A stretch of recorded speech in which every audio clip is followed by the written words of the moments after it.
Would you like to learn how to make a traditional Lebanese tabouli?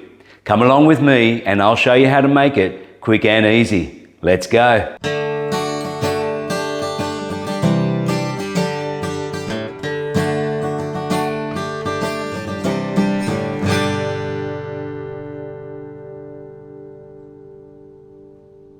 Hi, Musa here from Quantum Home Improvements and Solutions. Welcome back to the channel.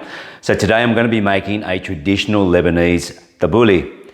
So my grandparents came to Australia roughly about 70 years ago, God rest their soul. My grandfather was a builder and my grandmother was a dedicated mum and was a great cook, and she passed the recipes down on to us. And so today I'm going to show you step by step how to make it, and it really is easy. So the first thing you need to do is wash the parsley and wash them well. Now usually we grow our own parsley, but we've had a bad run and we've had to buy them in. So the parsley you use is a continental parsley, and that's traditional. I have seen other types of parsley being used, but it doesn't have the same taste and has a different texture as well.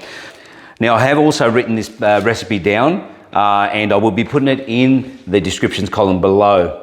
Okay, so I'm going to go by the recipe, and in the recipe I say you need 4 to 5 bunches.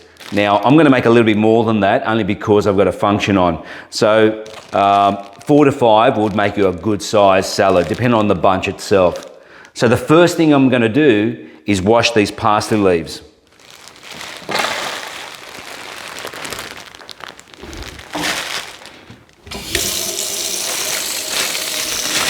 It's important to get all the insects out as well, so I give them a really good tap against the sink. I usually like to use my own parsley because the leaves are a bit softer. These are grown commercially and you can see they're big leaves. It's okay, but it is better when you have a softer leaf. So now I'll just put them on the side to dry. So while the parsley's drying, I've got to sharpen the knife. And so I'll use a stone. I prefer to use a stone rather than a self-sharpener. So I find this style of knife is probably the best to use. I'll just turn on the water a little while I sharpen the knife.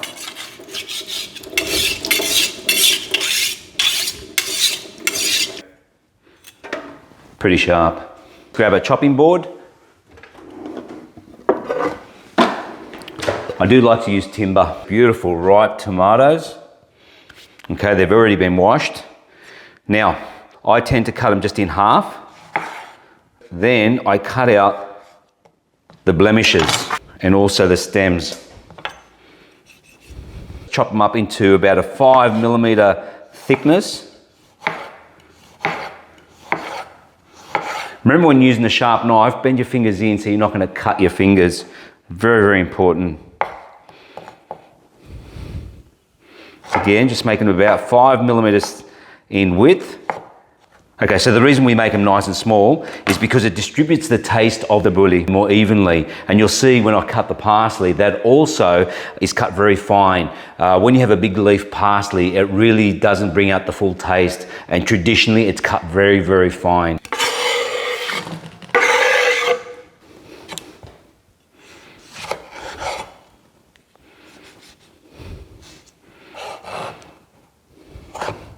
So just cut these end pieces off just by themselves. They're very hard to cut because there's a lot of skin around that. And the redder the tomato is, the better. Look how red that is. That's just going to bring out so much taste and so much juices. They smell beautiful. They smell really, really nice.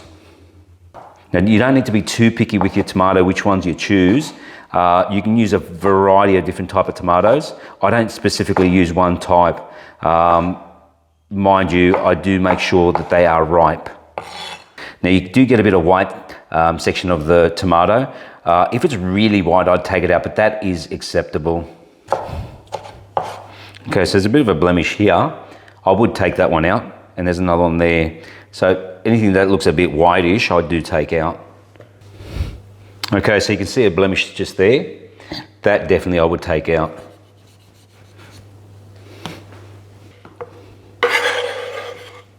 That's all the tomatoes cut. So now, while I'm waiting for the parsley to dry, I'm going to go outside and collect the shallots and also the mint.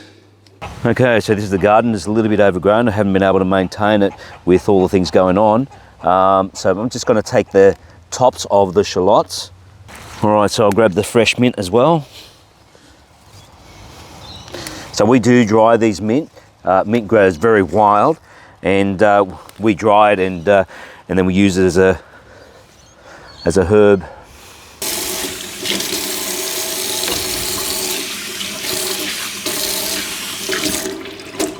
Geez, that mint smells so fresh.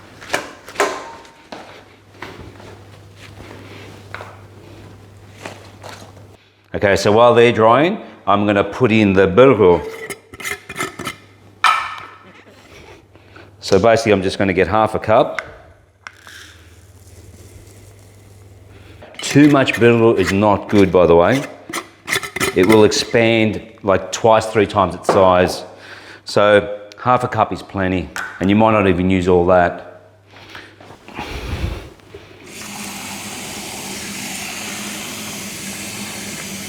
Okay, so I'll just leave that to absorb, and I will drain that out later.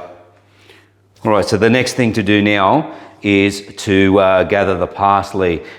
So what I do is break the stems and gather the leaves basically all together.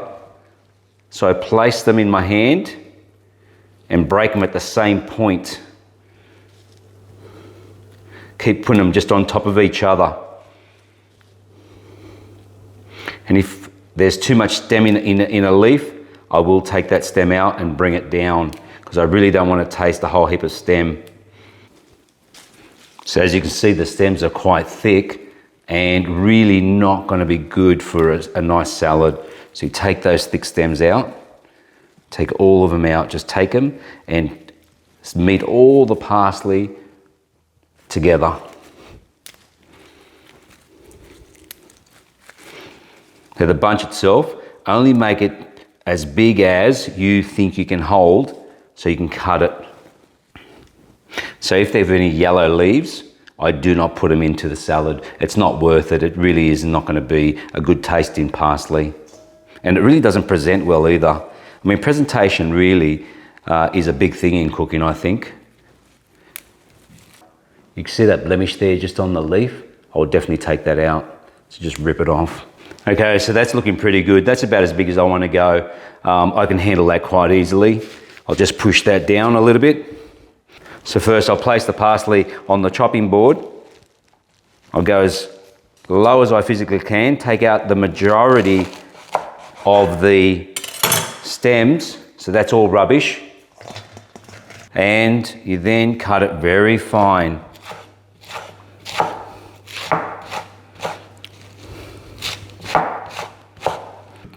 So just keep repositioning your hand to compress the parsley down. Just go all the way around, compressing it.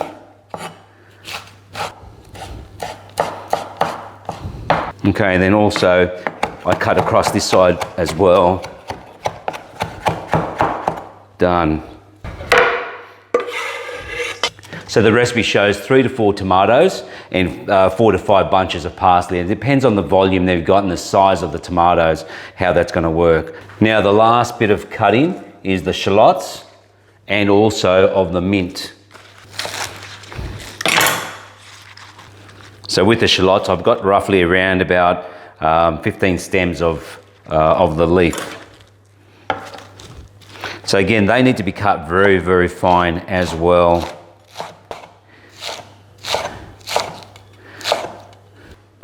Again, I'll just chop this up the other way.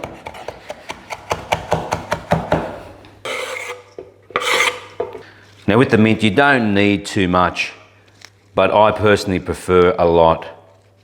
I think it gives it a better taste.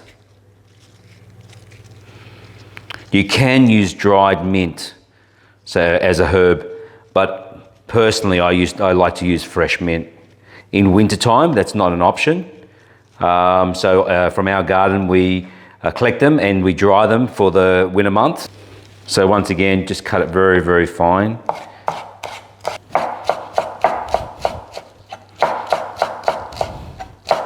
This I'll dice very, very finely. We're almost done. Okay, so now I'm going to squeeze the homegrown lemons. We need to squeeze roughly about half a cup of lemon. I'm going to need a little bit more than that because I'm making a slightly larger volume. So these lemons came from our garden, from our trees. Very happy to say it's our best year of lemons. Okay, so this is the oil I'm going to use. I'm not sure if how to pronounce it properly, but I think it's Eliolado. My father-in-law imported that from Greece, and it's a high quality olive oil. Okay, so first I'll place the tomatoes on top. Then I'll put in some cracked wheat. There's a bit too much here.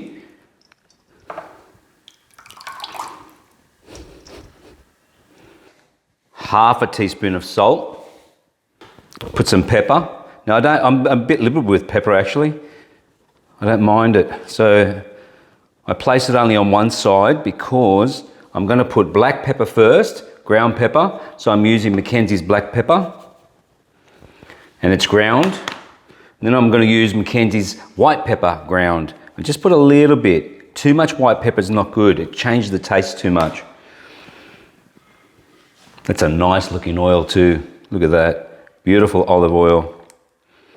Then we use half a cup of lemon. And that was half a cup of olive oil, by the way. So I just grab 2 spoons and just mix it in. Just gently mix it in so it doesn't go everywhere. Nice balance of everything. And it smells great. Smells beautiful. Now you've really got to mix this in well. Now you usually serve this straight after mixing. You give it a few minutes for all the juices to seep into the cracked wheat, and then the tastes all start to blend together and make a beautiful taste. Okay, so once I mix it in really, really well, I then check if I've got enough lemon and enough oil. So what I do is open the center, and you'll see the juices running to the center if there's enough. So just open it all up and you see the juices running in. Now that is plenty. You don't put any more than that. Now these are very juicy tomatoes. If you had dry tomatoes that are not very ripe, you will have to put some more lemon and oil. This is beautiful. Looks really good. Smells beautiful. Okay, so I get my taste testers to come and see how it tastes like. They gave me the thumbs up. So the next thing I'll do is get some lettuce. I'd take the leaves off gently and then just place them around the bowl just for decorative purposes. And then gently, just slowly put the salad into the bowl. And voila, traditional Lebanese Tabouli. And it smells great. It reminds me so much of when I was a little boy growing up, when we used to get together as a family for those special occasions, for Christmas, for Easter and other events. Now with the tabouli, you can put this in the fridge and it'll last a number of days. I personally like to eat it on the second day. I think it tastes better. God rest his soul, my father loved it because of the amount of lemons he had in it. So this particular recipe is probably more so from the northern region of Lebanon, from Farhaura or Daraya. And there's so many different recipes around. So anyway, thank you very much for Bill and Dallas for asking me to make this video. I'm going to ask you to please let me know how you go with it in making it. And I will put the recipe in the descriptions below, and I'd ask all of you to give it a shot and leave a comment for me. So that's the end of this video. I hope you enjoyed it. I hope you got something out of it. And I ask if you please consider to subscribe and hit the like button, and I'll see you on the next one. Thanks guys.